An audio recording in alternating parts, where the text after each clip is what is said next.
विमर्श में अपन जाते हैं तो वाग्भट की एक लाइन पढ़ी नीचे, नीचे से थर्ड लाइन में देखो, धी धैर्य आत्मादि विज्ञानम मान दोष पर,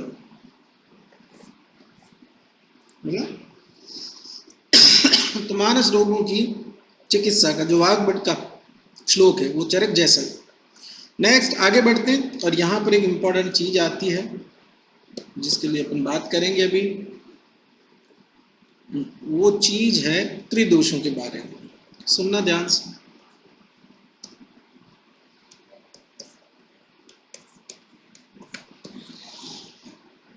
एक ट्रिक है,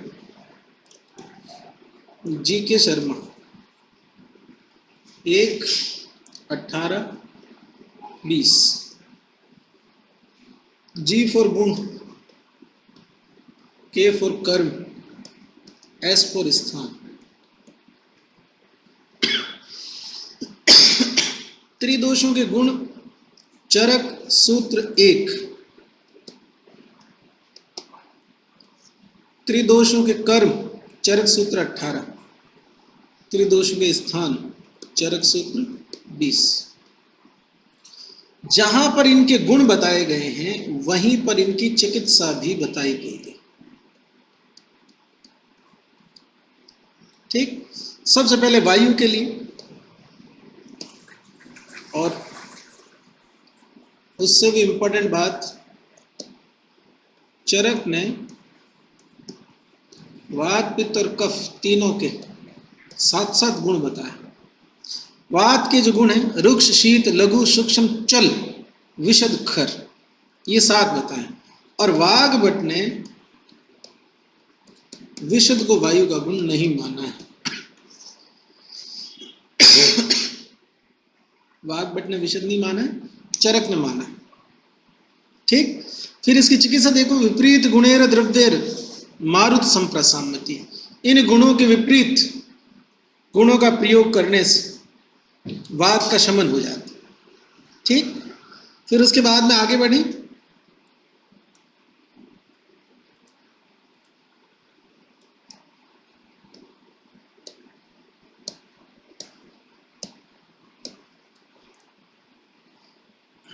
आगे जाते हैं तो पित्त के गुण आते हैं, और पित्त के गुणों में लिखा है, मैंने आपको कह रखा वैसे 7 है। पित्त के गुणों में चरक लिखते हैं, संस्नेहम उष्णम तीक्ष्णम च द्रव अम्ल सर कटु। यहां पर इन 7 में से 2 है अम्ल व कटु, ये 2 पित्त के गुण भी है और षड रसों में भी आते हैं। और वाग्भट ने इन दोनों को ही पित्त के गुणों में नहीं माना है। वाग्भट ने इनके स्थान पर पित्त का लघु गुण माना। तो वाग्भट के अनुसार लघु 2 दोषों का गुण है, वात का भी और पित्त का। Answer both. आप ऐसे याद रखना कि पित्त के गुणों में वाग्भट ने रस वाले नहीं माना। विपरीतेर गुणे पित्त द्रव्य आशुत्र सम्मति, विपरीत गुणों के सेवन से पित्त जो है इसका जल्दी से शमन हो जाता है। नेक्स्ट कफ के लिए पढ़ते हैं, और कफ के भी 7 ही गुण बताए, गुरु शीत मृदु स्निग्ध मधुर स्थिर पिच्छित। और आगे चिकित्सा, विपरीत गुणों के सेवन से श्लेष्मा का समन हो जाता है। ठीक, अब काम की बात सुनो, वाग्भट क्या वेरिएशंस बताते हैं यहां पे। लिखो, वाग्भट ने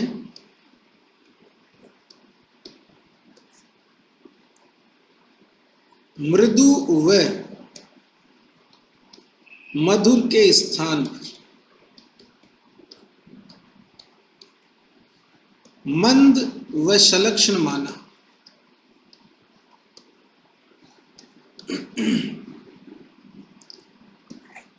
इसके अलावा वाग्भट ने जो पिच्छिल गुण है उसको पिच्छिल शब्द से नहीं लिख के और मृतसन लिखा है। मृतसन पिच्छिल का पर्याय ही होता है।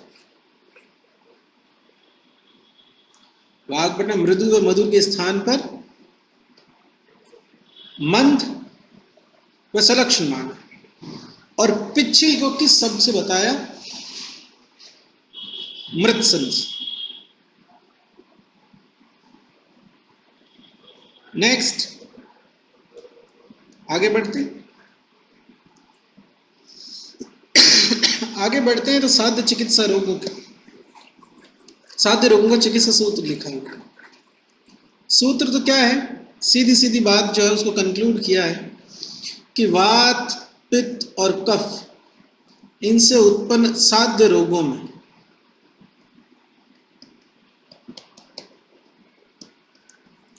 विपरीत गुणी औषधियों का प्रयोग करना चाहिए, देश मात्रा काल आदि को ध्यान में रखते। विपरीत गुणेर देश मात्रा काल उपादिते देशजेर भी निवर्तन्ते विकारा साध्य समन्ते। फिर लिखता साधनम न तु असाध्यानाम, और असाध्य रोगों की चिकित्सा का उपदेश आयुर्वेद में नहीं किया गया। नेक्स्ट आगे बढ़ते हैं तो यहाँ पर कुछ लिखा हुआ है जो बहुत इंपॉर्टेंट है, ध्यान से सुनना आप सब।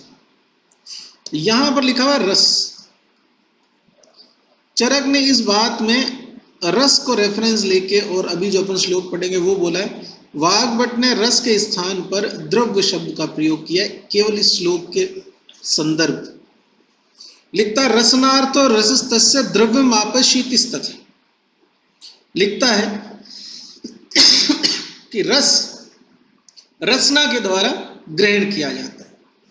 रस का आधार द्रव्य जो है वो जल और पृथ्वी, और रस की उत्पत्ति या निवृत्ति जल से, और रस का उत्पत्ति और स्थिति जो है, या हिंदी में गलत लिखा है, जल और पृथ्वी दोनों लिखे हैं, ऐसा नहीं है। आप लिखो जैसे मैं बोल रहा हूं, लिखो रस ऑब्लिक द्रव्य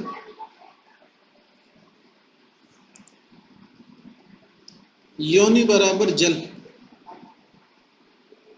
आधार बराबर पृथ्वी,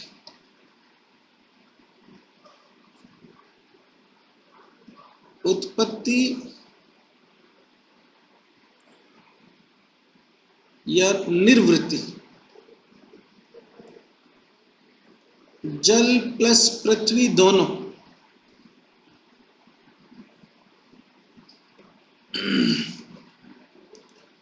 चौथी बात,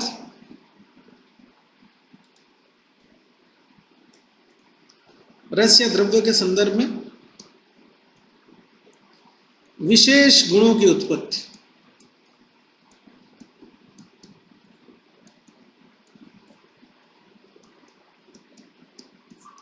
ये बाकी के बचे हुए तीनों महाभूत,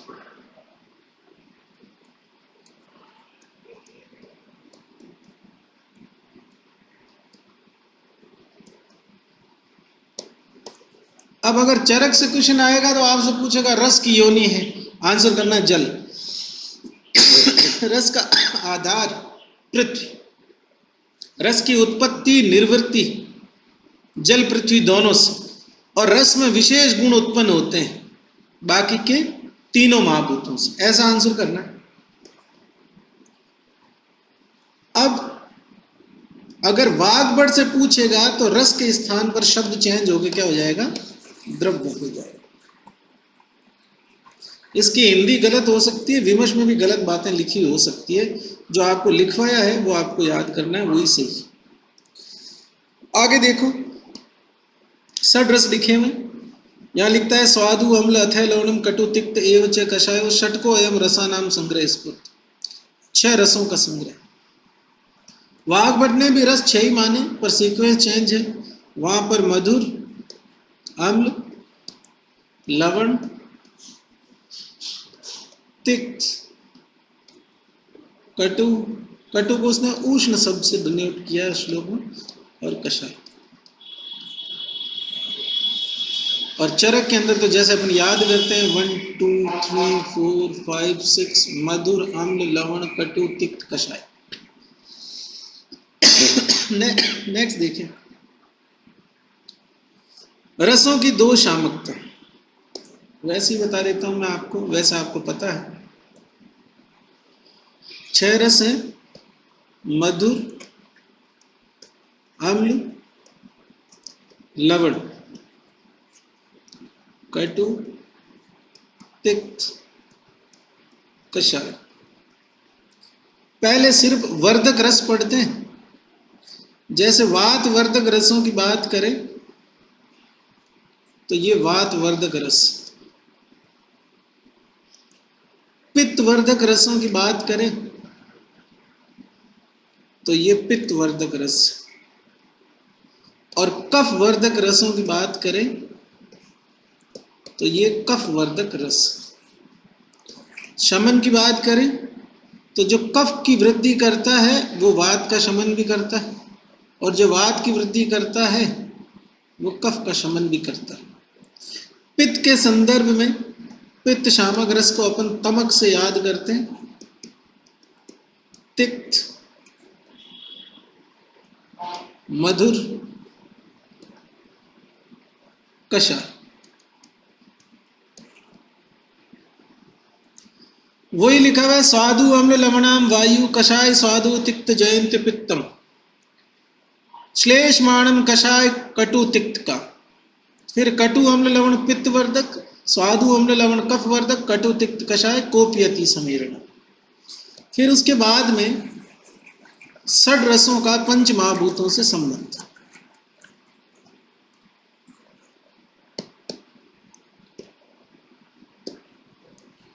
मधुर, अम्ल, लवण, कटु, तिक्त, कषाय।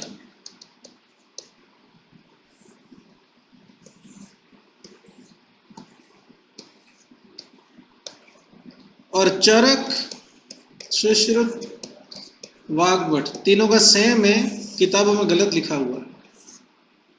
मधुर रस में पृथ्वी प्लस जल, इसको आप पीजे से याद कर सकते हैं। अम्ल रस में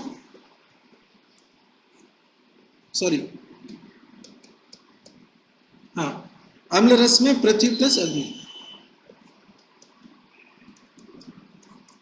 इसको आप पा से याद कर सकते हैं। लवण रस में जल प्लस अग्नि, इसको आप जे ए से याद कर सकते हैं। हो गया पीजे पाजा, ठीक। कटु तिक्त कषाय, तीनों में वायु कॉमन होगी। वात वात वात वात वात महाभूत, प्लस कटु है तो अग्नि, तिक्त है तो आकाश, और कषाय है स्तंभक है तो पृथ्वी। ये चरक सुश्रुत वाग्भट सबका सेम, ठीक। किताबों में जो लिखा हुआ है, गाइड में जो लिखा हुआ है वो गलत है। नागार्जुन वगैरह ने जरूर इनके अंदर अन्य बातें बताई है कि किस रस में क्या महाभूत प्रधानता है, उसमें वेरिएशंस बताए हैं, लेकिन चरक सुश्रुत वाग्भट के कथनों में कोई वेरिएशन नहीं। नाउ नेक्स्ट, द्रव्यों का वर्गीकरण। और अपनी बात यहाँ हुई थी, मैंने आपको कहा था कि वैसे तो द्रव्य कारण द्रव्य और कार्य द्रव्य ऐसे भी विभेदित होते हैं। और फिर आपको एक वाग्भट का श्लोक बताया था मैंने, शमनम कोपम स्वस्थितम द्रव्यमिति त्रिधा, ऐसा कहा था। तो शमन एक, कोप दो, और स्वास्थ्य के लिए हितकर तीन। ये तीन भी द्रव्यों के भेद है, और वो यहीं से लिए हुए, वाग्भट के खुद के नहीं है, चरक से लिए। किंचित दोष प्रशमन, ये दोष प्रशमन। किंचित धातु प्रदूषण, ये धातु प्रदूषण। स्वस्थ वृत्त मतो किंचितम, और किंचित स्वस्थितम। द्रव्यम त्रिविधम द्रव्यम इति उच्यते, तीन प्रकार के द्रव्य जो है होते, ठीक। फिर उसके बाद में अगर अपन आगे बढ़ते हैं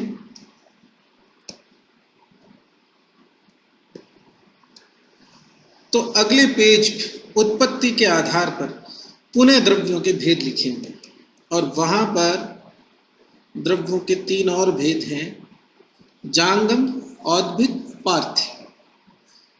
अब जांगम, औद्भिद और पार्थिव जो है, इनकी डिटेल अपन पढ़ेंगे। तत्पुनः त्रिविधम गेयम, जांगम, औद्भिदम, पार्थिव, ठीक। यहां पर जो जांगम द्रव्य है, जो जानवरों से प्राप्त होते हैं, उसके कुल 19 अंग बताए या 19 प्रकार के जांगम द्रव्य बताए। इनमें से कुछ एग्जाम्पल्स इंपॉर्टेंट हैं, मैं आपको बताता हूं। मधु, गोरस।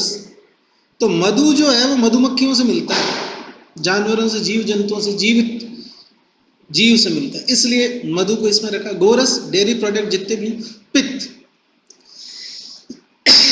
बाकी तो वसा, मज्जा, रक्त, मांस, विण, मूत्र, रेतस, अस्थि, स्नायु, श्रंग, नख, खुर, इसमें कोई डाउट है ही नहीं। केश, लोम, रोचना। रोचना जो है वो गॉल ब्लेडर स्टोन होता है, उसको बोलते हैं। और गाय का जो गॉल ब्लेडर स्टोन होता है उसमें मेडिसिनल प्रॉपर्टीज होती है, इसलिए आयुर्वेद में उसका यूज किया जाता है। तो यहाँ पर कुल 19 प्रकार के जांगम द्रव्य बताएं, या यूं कह दो जांगम द्रव्यों के कुल 19 प्रकार बताएं। नेक्स्ट, पार्थिव द्रव्य। पार्थिव द्रव्य मतलब कि जो भूमि में से निकलते हैं, भूगर्भ में से निकलते हैं, पत्थर जैसे होते हैं। तो जितने भी ओर है, अयस्क, और जितने भी मेटल्स, वो सब इसमें आएंगे। स्वर्ण, सोना। समल बोलते हैं मंडूर को। पंचलोह, सिकता, सुधा, चूना। मनेशिला आले मतलब मनेशिला हरताल।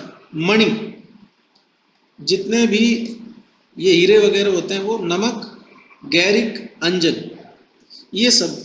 नेक्स्ट, आपका जांगम हो गया, पार्थिव हो गया, ना औद्भिद। औद्भिद के आगे फर्दर 4 टाइप्स किए हैं, जिसमें इसने लिखा है वनस्पति, वानस्पत्य, विरुद्ध और औषध। वनस्पति वो होता है जिसमें फूल नहीं आते हैं, सीधे फल आते हैं। वानस्पत्य वो होता है जिसमें पहले फूल देन फल। विरुद्ध का मतलब लताएं, प्रतान युक्त, बेल जिसको अपन बोलते हैं। और औषध का मतलब होता है फल पाकंता।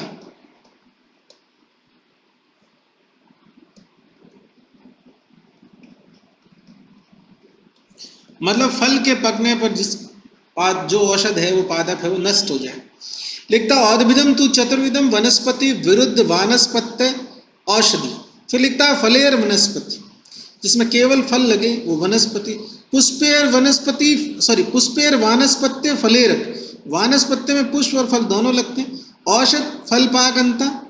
और प्रताने विरुद्ध स्मृति, प्रतान जिसके आगे होते हैं, रिबन लाइक स्ट्रक्चर्स के सहारे जो बेल वगैरह होती है दूसरे पेड़ पे चढ़ जाती है, उसको विरुद्ध कहते हैं। ठीक। सुश्रुत ने वानस्पत्य को नहीं माना, या यूं कह दो वानस्पत्य के स्थान पर वृक्ष शब्द लिखा है, और लक्षण उसके वही बताए जिसमें पहले फूल आए और फिर फल आए। ये आप लिखना, इंपॉर्टेंट।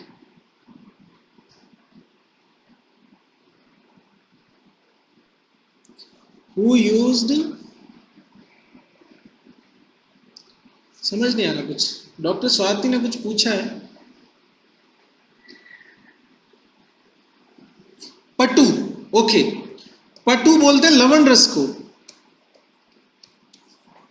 है ना। और हारित ने वहां शब्द इसका जो है पटु शब्द का प्रयोग किया है। बाकी ऐसा नहीं है कि और आचार्य ने नहीं किया। जैसे वाग्भट जो है, उन्होंने चित्रकादि वटी है ना, जो गृहिणी में यूज करते हैं, तो चित्रकादि आदि वटी में 5 लवण होते हैं, तो उन्होंने बोला उसको पंच पटु वटी। ठीक है। तो अगर आप ये सोच रहे हैं, क्योंकि ये तो पर्याय है, और आचार्यों ने बहुत जगह, बहुत से आचार्यों ने पटु का प्रयोग लवण के लिए किया।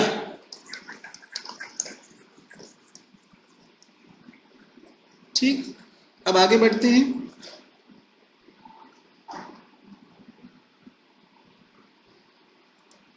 आगे बढ़ेंगे तो इस पेज पे आपको औद्भिद द्रव्यों के ग्राह्य अंग मिलेंगे।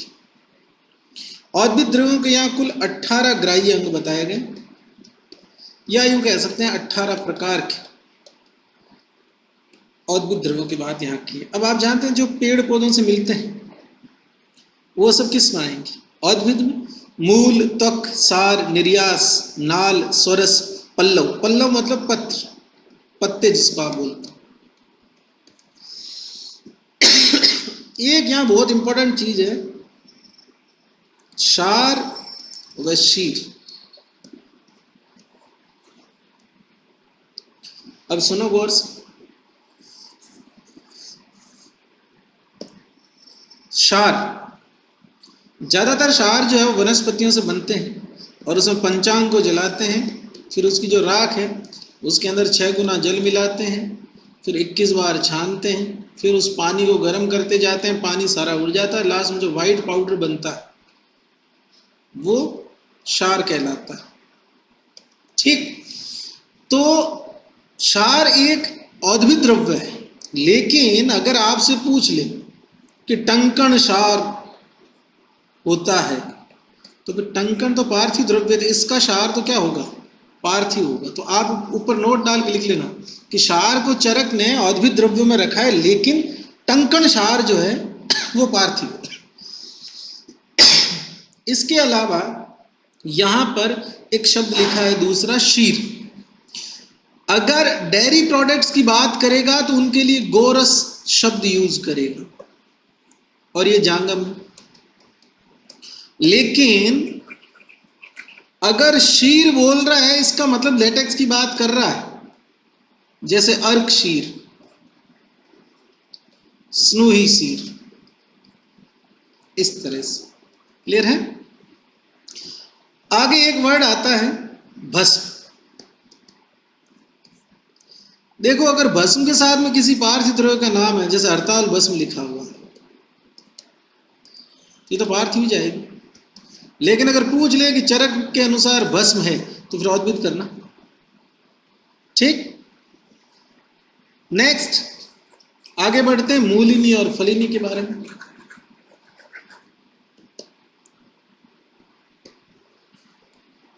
मूलिनी द्रव्य मतलब जिनका प्रयोजक मूल है वो होते हैं 16 और फलिनी होते हैं 19। मूलिनी षोडश एको नाम फलिनियो, षोडश एको नाम फलिनियो विशंति, एक कम है फलिनी 20 में से। ठीक, इसके अलावा इस चैप्टर में और क्या क्या पढ़ेंगे? महास्नेह, जिसको आप चतुर्विध स्नेह कहते हैं। फिर लिखता है लवण, तो 5 लवण। फिर लिखता है मूत्र, 8 मूत्र है। फिर लिखता है आगे पय मतलब शीर, 8 प्रकार के शीर। फिर शोधन वृक्ष, ये होते हैं 6, जिनमें से 3 की त्वक और 3 का शीर काम में आता है। तो आगे का जो चैप्टर है उसकी रूपरेखा ये है कि इस चैप्टर में आगे अपन और क्या क्या पढ़ेंगे। ठीक, आगे बढ़ते हैं। और जब आगे बढ़ते हैं तो यहां पर एक टेबल आती है जिसको मैं आपको यही बता देता हूं। 16 जो मूलिनी द्रव्य है उनमें से वामक 3, नस्य या शिरोविरेच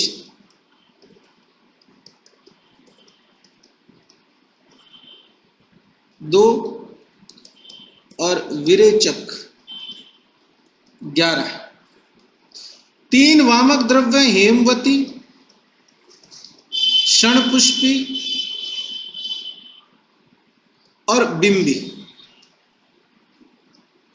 और 2 जो शिरोविरेचक या नस्य उपयोगी द्रव्य है वो है श्वेता और ज्योतिष्मती। बाकी जो है वो अभी अपन डिस्कस करेंगे। इसी तरह से 19 फलिनी द्रव्यों का भी वर्गीकरण है, जिसमें से वामक 8 में से 6 तो कल्प स्थान में जो अपन पढ़ते हैं वो, प्लस त्रपुस व हस्तिपर्णी। शिरोविरेचक केवल एक है, प्रत्यक पुष्प,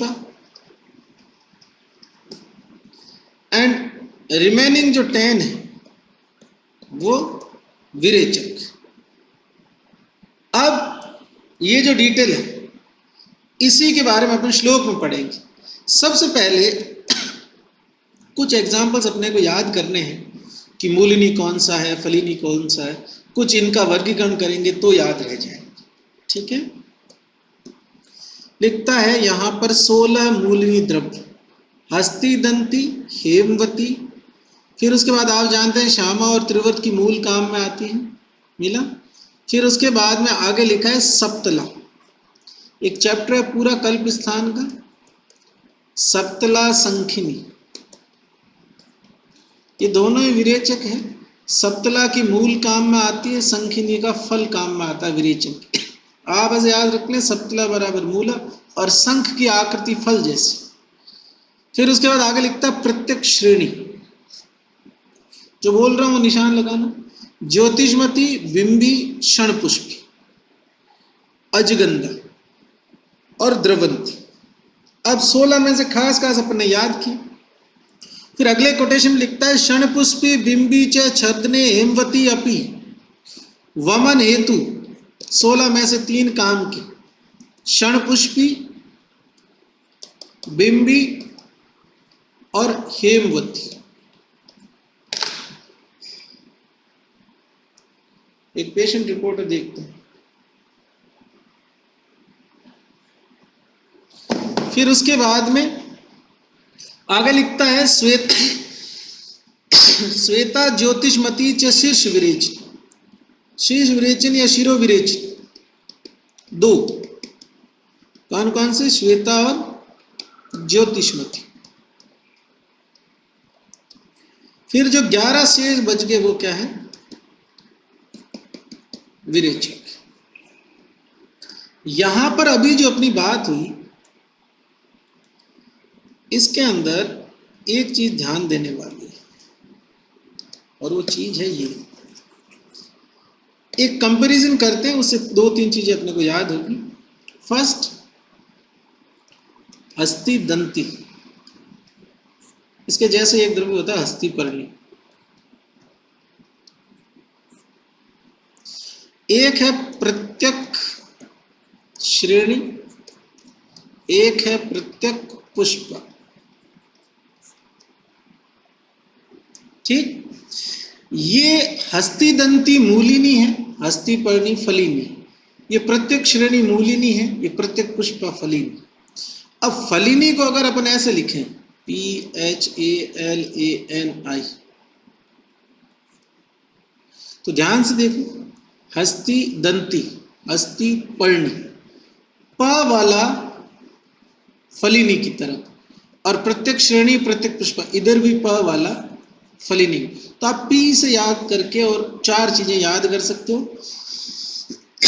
जो दिखने में एक जैसी है।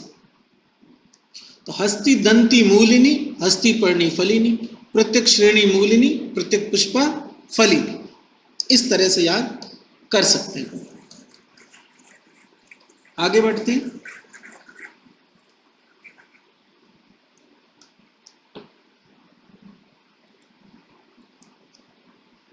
आगे बढ़ेंगे तो यहां पर फलिनी द्रव्य आ जाते हैं। फलिनी द्रव्यों के अंदर जितने भी फल है प्रयोजन, वो द्रव्य होंगे। जैसे एग्जाम्पल देखो आप, मैंने कहा था सप्तला संकिनी में से संकिनी फल था, ये संकिनी रहा। त्रपुस मदन फल, धामार्ग, इक्ष्वाकु, जीमू, तकृत, वेद। 6 वामक द्रव्य है कल्प स्थान में शुरू के 6, वो 6 वामक द्रव्य फल स्वरूप में होते। विरेचक में से एक संखिनी इधर पड़ा है। फिर दूसरी लाइन के अंदर लिखा है प्रक्रिया उदक्रिया, इंपॉर्टेंट, फिर प्रत्येक श्रेणी प्रत्येक पुष्पी में से प्रत्येक पुष्पी, फिर अभ्या हरित की, फिर उसके बाद अगली लाइन में हस्ती पर्णी, फिर लिखा कंपिल आर्गवद्यो फलयत, कंपिल और आर्गवद का फल। नेक्स्ट काम की बात सुनो, अब इनका डिवाइडेशन पढ़ते हैं। लिखता दामार्गव अथे इक्ष्वाकु जीमूत कृत वेदनम मदनम कुटजम चेव त्रिपुस हस्ति पर्णी एतानि वमने चेव योज्यानि आस्थापनेषु च। फलिनी 19, इसमें वामक एंड आस्थापन बोथ के लिए यूजफुल द्रव्य कितने हैं? 8। 8 कौन से? 6 तो जो कल्प स्थान में शुरू के 6 चैप्टर है वही, प्लस त्रपुस और हस्ती पर्णी। ठीक, फिर उसके बाद आगे लिखता है नस्त प्रच्छर्दने चेवम प्रत्येक पुष्पी विधीयत। यहां शिरो विरेचन के लिए एक शब्द प्रयोग किया, नस्त प्रच्छर्दने, और एक क्वेश्चन आया हुआ यूपीएससी के अंदर कि नस्त प्रच्छर्दने किस द्रव्य के लिए कहा? तो प्रत्येक पुष्पी की। उन्होंने डिनोट भी किया था कि फलिनी, किस फलिनी द्रव्य का प्रयोग नस्त प्रच्छदन हेतु बताया। द थर्ड वन विरेचक, ये एक ही है ना, 8 और 1 9। अब जो बच गए वो 10 क्या है? फलिनी विरेचक द्रव्य। नेक्स्ट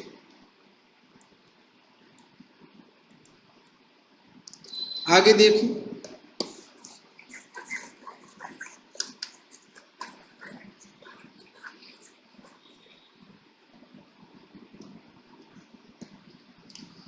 आगे लिखता है सर्पी तेल वसा मज्जा स्नेहो दष्टम चतुर्विधम। आप जानते हैं 2 स्नेह मिले तो यमक, 3 मिले तो त्रिवर्त और 4 मिले तो महास्नेह कहलाते। इन स्नेहों का प्रयोग पान, अभ्यंग, बस्ती और नस्य के लिए किया जाता है। और ये जो स्नेह है इनको सम्मिलित रूप से त्रिदोषामक माना जा सकता है, क्योंकि तेल बराबर अपन बोलते हैं वात कफ शामक, घृत बराबर वात पित्त शामक, तो अल्टीमेटली तो इन दो से ये दोनों ही मिलके क्या होंगे? त्रिदोषामक होंगे। लेकिन चारों को मिला के भी क्या बोल रहे हैं? वात पित्त कफा। नेक्स्ट लवण की बात करें, पंचविध लवण माने इन्होंने यहाँ इस अध्याय में, और पंच लवण अगर पूछे तो पहले आंसर यहीं से करना है और यही सीक्वेंस है इनका। सोवर्चल, सैंधव, विड, औद्भिद और सामुद्र, ये पंच लवण है। फर्स्ट आंसर यही करना है जब तक किसी और आचार्य का नाम नहीं दिया। ये पंच लवण और चरक वाले जो पंच लवण है वो सबसे ज्यादा मान्य है।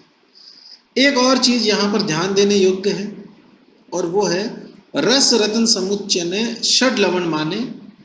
उन्होंने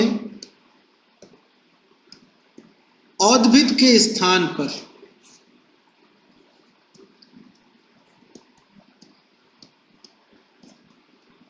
चुल्ली का व रोमक लवण माना।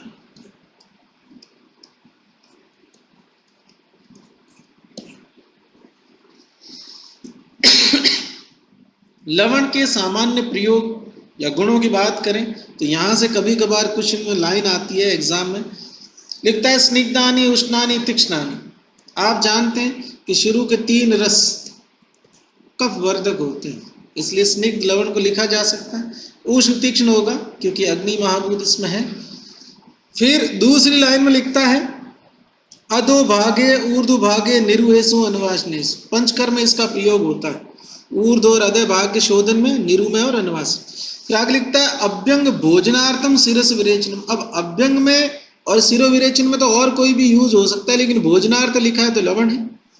फिर आगे लिखता है शस्त्र कर्माणी वर्ती अर्थम अंजन उत्सादनीश।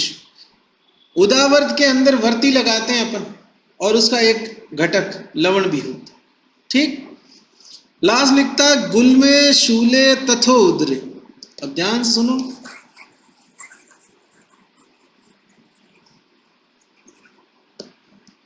अगर लाइन में लिखा हुआ है लास्ट में गुलमे शूले तथो उदरे तो लवण, और ऐसा लिखा हुआ आ जाए शोषे गुलमे उदरे तो फिर ये पय है, मतलब मिल्क, दुग्ध के सामान्य गुण। नेक्स्ट 8 प्रकार के मूत्र, और 8 प्रकार के मूत्रों में आप लोगों को एक बात पता होगी शायद कि अष्टमूत्र और अष्टशीर में एक वेरिएशन है। शीर स्त्री का लिया जाता है, मतलब मनुष्य, और मूत्र में स्त्री मूत्र या मानुष मूत्र चरक प्रयोग नहीं करते। तो 8 प्रकार के मूत्रों में चरक ने मानुष मूत्र को नहीं माना, लेकिन सुश्रुत ने 9वां मूत्र मानुष मूत्र माना है और उन्होंने लिखा है मानुषम तो विषापहम, मानुष मूत्र विषनाशक। भाव प्रकाश ने मानुष मूत्र को शिवांबु कहा। शिव यहां कल्याण के अर्थ, तो शरीर के लिए अच्छा, उस अर्थ में इसको शिवांबु कहा। क्या लिखता है अष्टमूत्र में? ऊर्ध्व मूत्रम अष्टो निबोधम सर्वाणी आत्रेय शासने। आत्रेय के शासन में वर्णन हुआ है किसका? 8 प्रकार के मूत्रों का। क्या कहता है अब इसके अंदर? आवी मूत्र अजामूत्र गोमूत्र माहिषम च यत् हस्ती मूत्रम अथो उष्टम हयस्य च खरस्य। हय बोलते हैं घोड़े को, खर बोलते हैं गधे को, और एक ड्रग होती है हय मार या अश्वमार।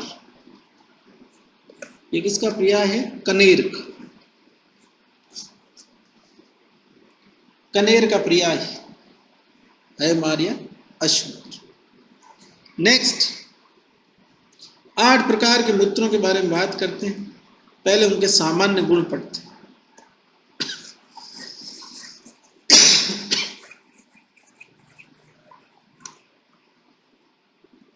लाइन देखो स्टार्टिंग में, कटुकम लवणान्वितम, मूत्र या क्षार, रस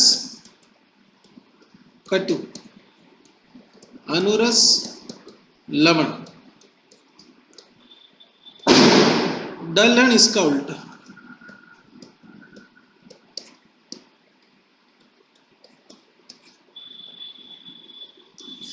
फिर उसके बाद में आगे देखो क्या लिखता है मूत्रों के सामान्य गुणों में। 30 लाइन, उदरेशु अथ च अर्शु गुल्म कुष्ठ किलाशीश। जहां पर भी क्लेद ज्यादा होगा वहां पर मूत्रों का प्रयोग किया जाए। फिर अगली लाइन में लिखता है पांडु रोग उपसृष्टा नाम उत्तमम शर्मम उच्चित। इंपॉर्टेंट, शर्म मतलब शांति कारक। पांडु रोग में मूत्र श्रेष्ठ शांति कारक। फिर आगे वाली लाइन और भी इंपॉर्टेंट है, श्लेषमाणम समियत पीतम मारुतम च अनुलोमित। आप जानते हैं मूत्र जो है वो उष्ण, तो कफ का तो कर रहा है शमन और मारुत का कर रहा है अनुलोमन। कब? पीने पर। पीतम लिखा हुआ है। नेक्स्ट आगे बढ़ते हैं, और आगे बढ़ते हैं तो 8 प्रकार के मूत्रों के पृथक पृथक गुण लिखे। इन गुणों में सबसे पहले लिखा हुआ है आविमूत्र, मतलब भेड़ी का मूत्र।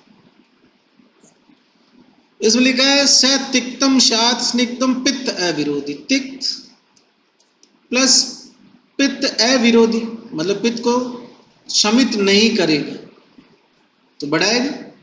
दूसरा अजा, आप जानते हैं जहाँ ब्लीडिंग होती है वहाँ बकरी होती है, और ब्लीडिंग को रोकने के लिए स्तंभक रसों का प्रयोग करते हैं, और बकरी के मूत्र में स्तंभक रस है, कषाय और मधुर, कषाय प्लस मधुर। और आगे एक बहुत इंपॉर्टेंट चीज लिखी, पथ्य। ये क्वेश्चन आता है, पथ्य किसका मूत्र होता है? अजा का होता है, गौमूत्र नहीं होता। नेक्स्ट, तीसरा गव्य। गव्य मूत्र में लिखा आता है गव्यम से मधुरम प्लस दोषग्नम कृमि कुष्ठ मूत्र। नेक्स्ट, फोर्थ, आगे बढ़ते हैं। माहिष मूत्र 103 के मिडिल में, माहिष में लिखता है अर्शशोफ उदरग्न, और इससे भी इंपॉर्टेंट बात है कि यह मूत्र क्षार युक्त होता है। अर्श शोफ उदरग्नम प्लस क्षारम माहिषम।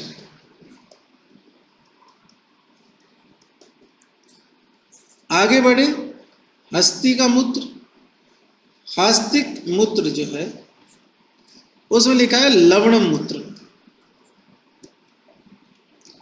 बाकी कृमि कुष्ठिना। नेक्स्ट, आगे बढ़ते हैं तो उष्ट मूत्र के लिए लिखा आता है रेस्पिरेटरी डिजीज में काम कर रहा है। यहां पे लिखता है श्वास कास इनका नाश। 7 नंबर पे वाजी, घोड़े का प्रिया, और आप ऐसे याद रखना वाजी बराबर विषापह, लास्ट में। नेक्स्ट वन इज खर मूत्र, खर मतलब गर्दभ, साइकेट्रिक डिजीज में काम आता है। अपस्मार, उन्माद, गृह विनाश, इंपॉर्टेंट है ये सारी चीजें, और जितना आपको मैंने लिखा है बोर्ड पे वो आप जरूर से याद करें, बहुत इंपॉर्टेंट।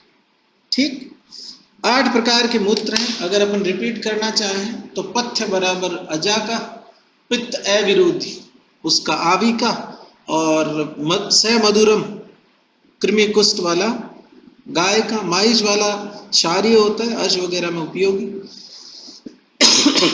हस्ती वाला लवण युक्त, उष्ट वाला रेस्पिरेटरी डिजीज में काम का, वाजी वाला विषापन, खर या गर्दभ वाला अपस्मार, उन्माद, गृह विनाश। आप में से बहुत सारे लोगों को ऐसा लगता होगा या कभी ऐसा सोचते होंगे कि किसी भी एग्जाम को क्लियर करने के लिए आपको सब कुछ याद होना चाहिए। ऐसा नहीं है। मैं यहाँ पर 5 मिनट आपके इस बात के लिए लेना चाहूँगा कि क्या पढ़ना है और कितना पढ़ना है। अगर आयुर्वेद की संहिताओं की बात की जाए तो चरक, सुश्रुत, वाग्भट ये बृहत्त्रयी, और उसके बाद में बहुत सारी छोटी संहिताएं हैं, डिफरेंट टॉपिक्स है, जैसे रस है, द्रव्य गुण है, इसके अलावा आपके छोटी संहिताओं में काश्यप है, शारंगर है, माधव है ना। फिर बहुत छोटी पे आए, मतलब जिनकी बहुत शॉर्ट पढ़ते हैं, तो चक्रदत्त जो है कॉम्पिटिटिव एग्जाम के पोर्टफोलियो में चक्रदत्त है, भाव प्रकाश, बेशिज्य रत्नावली, हारित है, भेल है। ये शॉर्ट में पढ़ने वाली चीजें। अगर अपन इनको शॉर्ट में नहीं पढ़ेंगे तो आपके भाव प्रकाश, चक्रदत्त और बेशिज्य रत्नावली, इन तीनों का मटेरियल इनके बराबर। लेकिन मूल ये है, कोई सा भी कॉम्पिटिटिव एग्जाम हो, अगर आपकी बृहत्त्रयी पर कमांड है तो बाकी चीजें इजी हो जाएगी, और नहीं भी पढ़ रखा है तो इजी वे में आप आंसर कर सकते हो। दूसरा एक क्वेश्चन जो ऑलमोस्ट नए पढ़ने वाले, जो नया पढ़ना शुरू करते हैं कहीं पर बच्चे, उनके दिमाग में आती है, जब वो कॉम्पिटिटिव एग्जाम के लिए शुरू करते हैं कहीं भी प्रिपरेशन, उनके दिमाग में ये आता है कि हम जो पढ़ रहे हैं उसके बाहर का आया तो ऐसा तुम जो पढ़ रहे हो उससे 90% आएगा, और तुम जो नहीं पढ़ोगे उससे 10% आएगा। लेकिन जो 90% है उसके लिए सिलेबस का पढ़ना पड़ता है 60 to 70%, और 10% के लिए मैं तुमको 30 से 40% एक्स्ट्रा पढ़ाऊं, ये गलत है। ये इसलिए गलत है क्योंकि अगर आप इस 30 to 40% को कवर करने के चक्कर में अपना टाइम दोगे, तो जो 90% वाला है ना, 60 to 70%, उसका टाइम कंज्यूम होगा, वो प्रॉपर याद नहीं है। बात समझ आ रही? तो 10% के लिए 30 to 40% पढ़ना उचित नहीं। इसके अलावा अगर आप ये 30 to 40% पढ़ भी लें तो कोई गारंटी नहीं है कि तो भी 100% कवर हो जाए। बात समझ आ रही?